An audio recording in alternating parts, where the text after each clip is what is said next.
আসসালামু আলাইকুম বন্ধুরা, আজকে রান্না করব পুঁইশাক দিয়ে চিংড়ি মাছ।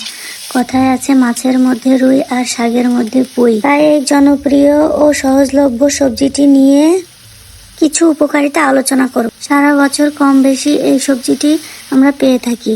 হজম ও রক্তের জন্য এর উপকারিতা, এতে প্রচুর আঁশ আছে যা কোষ্ঠকাঠিন্য দূর করে এবং হজমে সাহায্য করে।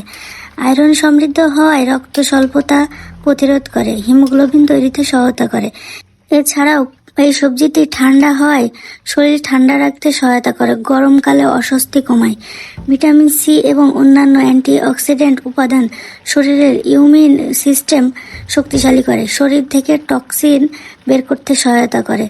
এছাড়া চোখ, হাড় ও ত্বকের জন্য ভিটামিন এ ও বিটা ক্যারোটিন থাকায় চোখের দৃষ্টিশক্তি ভালো রাখে। ক্যালসিয়াম, ম্যাগনেসিয়াম ও ফসফরাস হাড় ও দাঁত মজবুত রাখে। ভিটামিন ই ও অ্যান্টিঅক্সিডেন্ট উপাদান ত্বকের উজ্জ্বলতা, মসৃণ ও সুস্থ রাখে। এছাড়াও ডায়াবেটিস নিয়ন্ত্রণে এই সবজিটির কোনো তুলনা হয় না। আশা করি আমার এই তথ্যগুলো আপনাদের অল্প কিছু হলেও উপকারে আসবে। সবাই ভালো থাকবেন, সুস্থ থাকবেন। নতুন কিছু নিয়ে দেখা হবে ইনশাল্লাহ।